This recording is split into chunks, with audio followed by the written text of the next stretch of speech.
कृपालु,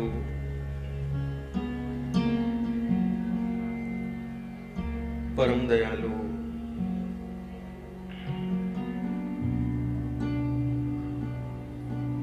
ठाकुर श्री गोवर्धन नाथ प्रभु, श्रीनाथ जी के श्री चरणों में दंडवत प्रणाम करते हुए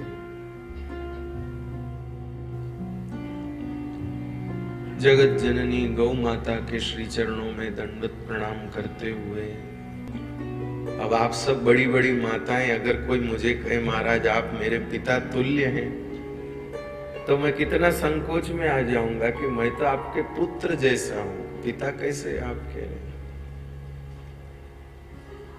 तो पौराणिक जो पात्र होते हैं उनकी आयु का तय करना बहुत मुश्किल काम, इसलिए उस विषय में पढ़ना ही नहीं चाहिए।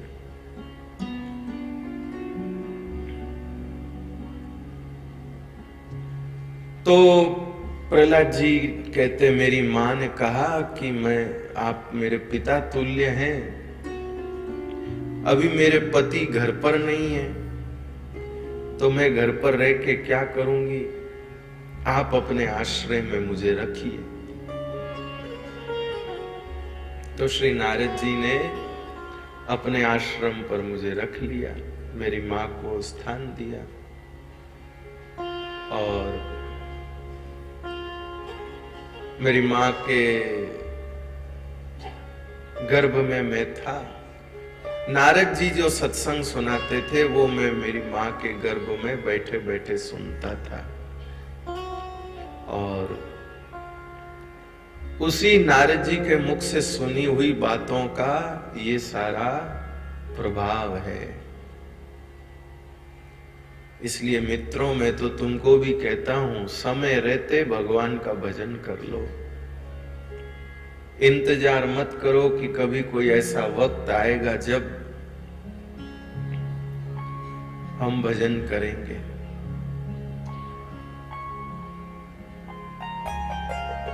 समय का कोई भरोसा नहीं। तो ऐसी सुंदर समझाइश श्री प्रहलाद जी ने अपने मित्रों की करी और सुंदर स्वभाव होने के कारण प्रहलाद जी की बात को सबने मान लिया और स्कूल में जितने विद्यार्थी थे सारे विद्यार्थी कीर्तन करने लग गए। सारे विद्यार्थी कीर्तन करने लग गए। ऐसा भी प्रसंग प्रहलाद चरित्र में घटित हुआ।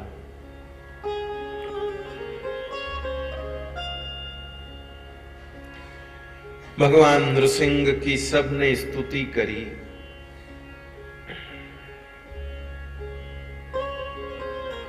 पहले तो सब घबरा रहे थे भगवान नरसिंह के नजदीक जाने से।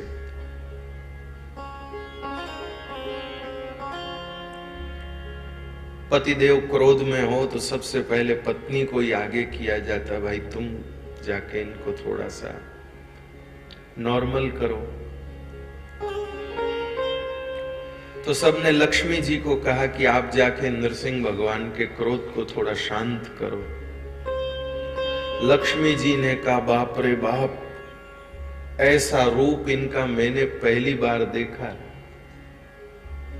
और मैं इनके इस क्रोध को शांत करने के लिए नजदीक गई और अगर मैं डर गई तो फिर जब भी मेरे को डराना होगा ऐसा ही रूप बना लेंगे। तो इनका जब मन करेगा मुझे डराने को ऐसा ही तुरंत रूप ले लेंगे, इसलिए मैं नहीं जाऊंगी। ब्रह्मा जी से कहा, हे ब्रह्मा जी आप तो जगत पिता हैं, आप अपनी स्तुति से भगवान का क्रोध शांत कर दीजिए। ब्रह्मा जी कहते हैं ये स्तुति से शांत होने वाला क्रोध नहीं है।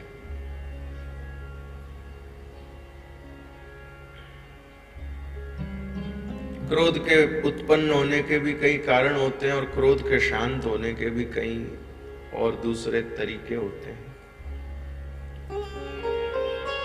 तब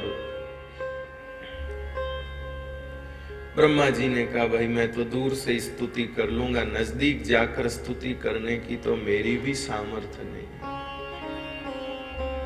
क्योंकि भगवान नृसिंह के श्रीअंग से इतना दिव्य तेज निकल रहा है जिसको सहन करना सूर्य के भी वश में नहीं है। ब्रह्मा जी भी बोले मैं नहीं कर सकता। इंद्र, वरुण, यम, कुबेर सब नारद जी को कहा, नारद जी आप तो भगवान के बहुत ही प्रिय हो, आप भगवान के क्रोध को शांत कर दो। नारद जी कहते हैं मैंने तो ऐसे रूप की कभी कल्पना ही नहीं करी। मैं सोच रहा हूं कि नजदीक जाऊंगा तो बात क्या करूंगा, कोई नहीं जा रहा नजदीक, सब दूर से ही बस। भगवान नृसिंह का क्रोध अभी शांत नहीं हुआ, उसको मार तो दिया हिरण्यकशिपु को, लेकिन फिर भी पता नहीं क्यों अभी भी आवेश बना हुआ है, आवेश बना हुआ है। तब सब ने मिलकर के श्री प्रहलाद जी को आगे किया, बेटा अब तुम जाओ, तुम्हारे लिए ही भगवान आए हैं, तो तुम्हारे करने से ही इनका क्रोध शांत होगा, इसलिए तुम जाओ। तो श्री प्रहलाद जी महाराज गए, एकदम निर्भीक होके गए, ऐसे डरते डरते नहीं, ऐसे एकदम निर्भीक होके सहज, और सहज सहज प्रीति गोपालई भावे। भगवान को सहजता बहुत प्रिय है, बनावटीपना भगवान को बिल्कुल पसंद नहीं है। हालांकि हम लोगों को लगता है कि थोड़ा बहुत तो करना पड़ता है महाराज, भले करो आप, आपकी मर्जी है, पर ठाकुर जी को तो सहजता ही भाती है, ठाकुर जी को सहजता प्रिय है। प्रहलाद जी एकदम सहज भाव से आए, ऐसे नहीं कि कुछ सामान लेके आए, कुछ फूल माला लाए, ऐसे जैसे एक छोटा बच्चा अपने पिताजी की गोदी में जाने के लिए ठुमक ठुमक आता है ना, ऐसे प्रहलाद जी आए। और प्रहलाद जी की सहजता को देख करके श्री नृसिंह भगवान भी सहज हो गए। जो स्वयं सहज है वो दूसरे को सहज कर सकता है, जो स्वयं शांत है वो दूसरे को शांत कर सकता है। बाकी किसी के ऊपर क्रोध होता है, किसी के अंदर क्रोध होता है, वो क्या एक दूसरे को शांत करेंगे?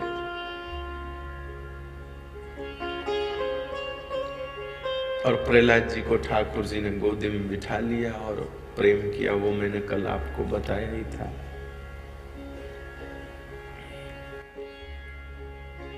सिंह किसी को भी दबोचता है तो मुख से ही दबोचता है, और जिसको दबोचता है उसका कार्यक्रम पक्का। लेकिन सिंह को अपने शिशु को भी एक जगह से दूसरी जगह ले जाना हो तो दबोच करके ही ले जाता है। लेकिन वारे ममता,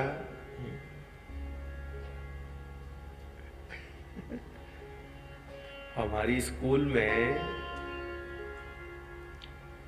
हमारी बहन जी का बेटा भी पढ़ता था हमारी क्लास में,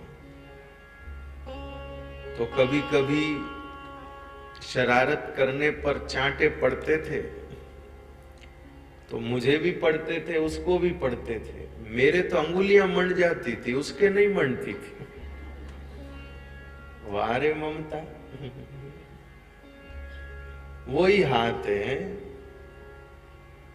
यहां पर चिन्ह उभर आते हैं, वहां पर कुछ भी नहीं, अपने आप ही क्या हो जाता है। लगता है ऐसे ही कि जैसे एकदम ऐसे गर्दन घुमा देंगी, लेकिन ये ममता है। तो जो सिंह शिकार को भी मुंह से ही दबोचता है और अपने शावक को, अपने बच्चे को भी मुंह से ही दबोचता है, लेकिन शिकार को दबोचता है तो वो तो बेचारा घायल हो जाता है, और अपने बच्चे को भी मुंह से जब दबोचता है तो वो खिलखिलाने लगता है, उसको उठा के दूसरी जगह वो ले जाता है, उसके खरोंच भी नहीं आती। पकड़ने वाला मुंह एक ही है भैया, लेकिन ममता है। पराठा बनाने वाली माता जी एक ही है, लेकिन भाई के लिए जब बनता है और फूफा जी के लिए जब बनता है, ममता। कृपानाथ। तो जिन हाथों से भगवान नृसिंह ने हिरण्यकश्यपु को दबोचा था, तो वो बेचारा घायल हो गया, उसका तो हो ही गया। उन्हीं हाथों से भगवान नृसिंह ने प्रहलाद जी को गोद में उठाया, कुछ नहीं हुआ, निर्भय होके वो बैठे। मुझे वो दृश्य बहुत प्यारा लगता है, इसलिए मैं फिर से दोबारा स्मरण कर रहा हूं। और आज मुझे समय भी है, कल नृसिंह अवतार हो जाने से आज कृष्ण जन्म की घाई नहीं है, इसलिए मैं नृसिंह भगवान को फिर से याद कर रहा हूं।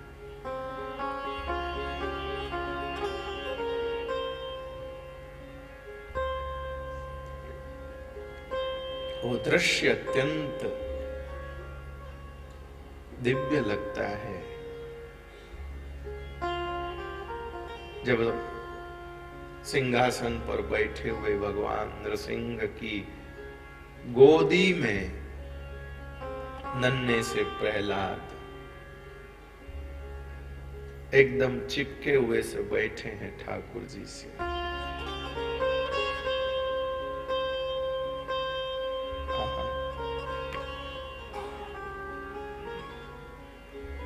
कितना सुख मिलता होगा प्रहलाद जी को जब उनको श्री ठाकुर जी की रोमावली का अनुभव होता होगा। ठाकुर जी के जो सफेद सफेद रोम है ठाकुर जी के,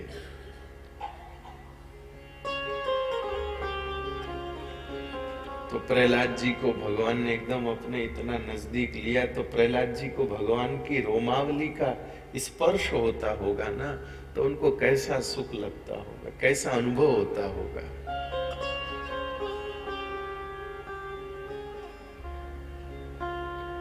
और श्री ठाकुर जी का वो दिव्य कर कमल,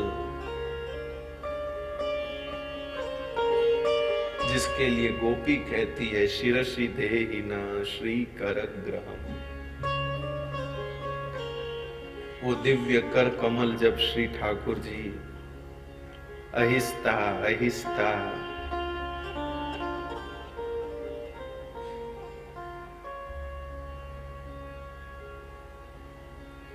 प्रहलाद जी के मस्तक पर घुमाते होंगे, तो प्रहलाद जी को कैसा लगता होगा।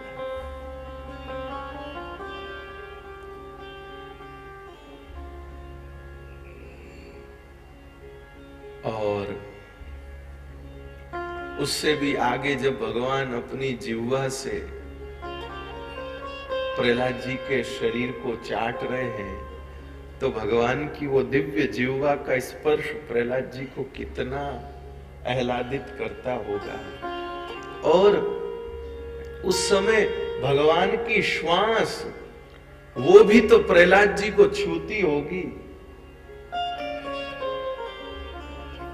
प्रहलाद जी की श्वास, भगवान की ठाकुर जी की श्वास, वह भी तो प्रहलाद जी को छूती होगी, वो भी तो सुनाई देती होगी उनको। उन सब चीजों से कितना आह्लाद होता होगा श्री प्रहलाद जी को। बस वो हमारे चिंतन का विषय बने भैया। बस ऐसा सुख हमको कब मिलेगा मालूम नहीं। सुख मिलना सोचा, इससे सुख की कल्पना भी नहीं उठती कि ये भी कोई हो सकता है क्या, ऐसा भी होता है क्या।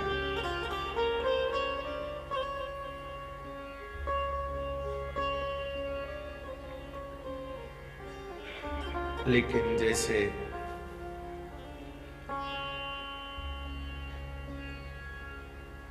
एक बहुत कीमती भाव प्रेमियों को दे रहा हूं, इतना बहुत भारी भी नहीं है, लेकिन मन को लगता है।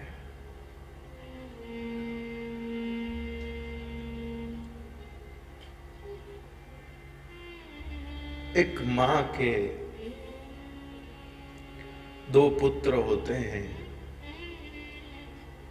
एक योग्य होता है, गुणी होता है, संस्कारी होता है, समझदार होता है। तो मां उसको गोदी में बिठाती है, लाड दुलार करती है, सब करती है। और दूसरा जो होता है वो एकदम निकम्मा, नालायक, बदमाश, कुछ काम का नहीं, ऐसा होता है। तो जब कभी माँ उस समझदार गुणी पुत्र को गोद में लेकर बैठी रहती है, तो वो जो बदमाश है, नालायक है, कुछ काम का नहीं, वो भी कहीं खंबे के पीछे खड़ा या कहीं इधर उधर से टुकुर मुकुर देखता रहता है और मन में सोचता रहता है कि मैं भी भैया जैसा लायक होता, मैं भी भैया जैसा लायक होता तो मुझे भी मां गोद में बिठाती। बस मां तो मां ही होती है। उस टुकुर मुकुर देखते हुए बच्चे पर अचानक जब उस मां की नजर पड़ जाती है तो उस मां का हृदय पिघल जाता है और कुछ क्षण के लिए वो मां उस बच्चे के सारे दोषों को भुलाकर और द्रवित होकर के उसे अपने पास बुलाकर अपनी दूसरी गोदी में उसे भी बिठा लेती कि थोड़ी देर बैठ कर चला, ठीक है। बस इसी भाव से हम सब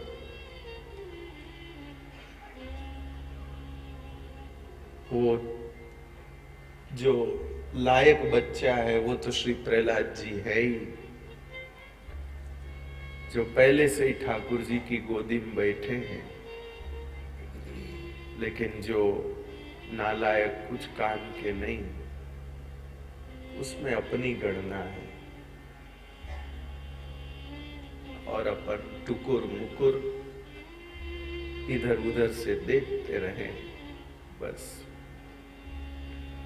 वात्सल्यमयी माँ की तरह कभी भगवान की दृष्टि पड़ जाएगी हम लोगों के ऊपर कि ये भी कहीं से देख रहे हैं, तो शायद हमारे दोषों को भुलाकर आवाज दे के बुला लेंगे और जहां एक तरफ प्रहलाद जी बैठे हैं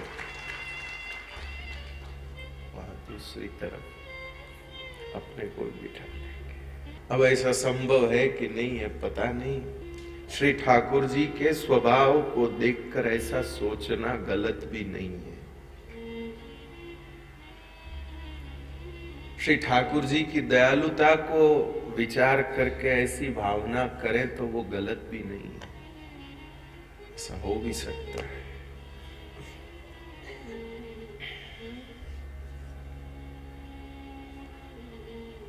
भगवान नृसिंह ने प्रहलाद जी को राजगद्दी पर बैठने को कहा। प्रहलाद जी बोले, भगवान मुझे राजगद्दी पर नहीं बैठना। तो ठाकुर जी पहले स्वयं बैठे। ठाकुर जी स्वयं विराजे राजगद्दी पर। तुम्हें बैठने में इसीलिए संकोच लगता है ना कि मेरे पिताजी ने इस गद्दी पर बैठकर उल्टे सुलटे कितने काम किए। अब मैं बैठ गया हूं, इस गद्दी का जो दोष था वो सब नष्ट हो गया। अब इसमें कोई दोष नहीं है, अब इसमें कोई कमी नहीं, कोई दोष के परमाणु नहीं। अब तुम बैठो, ये मेरी प्रसादी हो गई। तब श्री प्रहलाद जी विराजे। फिर सब देवताओं ने स्तुति करी, फिर सबकी हिम्मत बनी। तब फिर सब धीरे धीरे भगवान के करीब आए।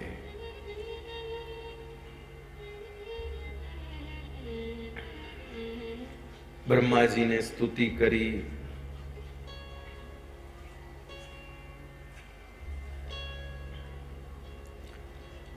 शंकर भगवान ने भी भगवान की स्तुति करी। शंकर भगवान ने कहा, आप अपने भक्त के लिए कुछ भी कर सकते हैं, ये मेरे ध्यान में आ गया। बाकी भगवान, आपको क्रोध सिर्फ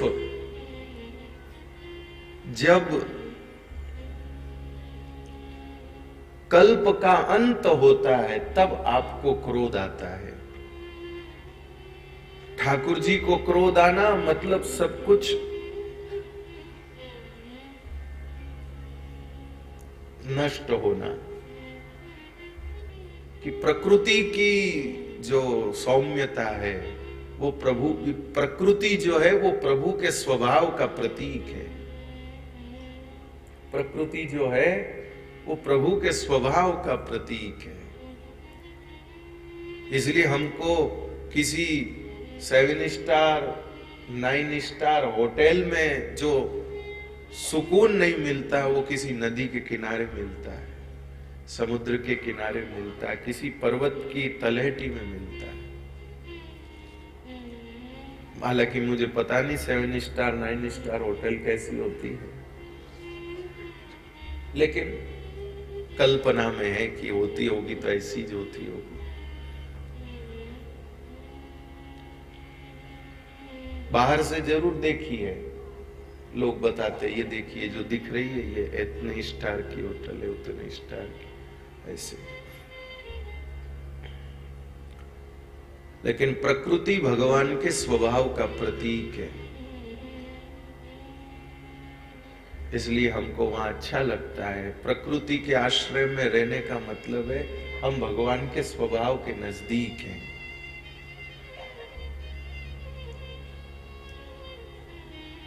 और इसलिए वहां जब हम लोग प्रकृति के बीच में होते हैं तो हम लोगों के खुद के भी स्वभाव बड़े सुधरे सुधरे से होते हैं। ठीक बोल रहा हूं कि नहीं? नदी के किनारे कोई पति पत्नी को झगड़ते नहीं देखा, आप लोगों ने देखा हो तो पता नहीं।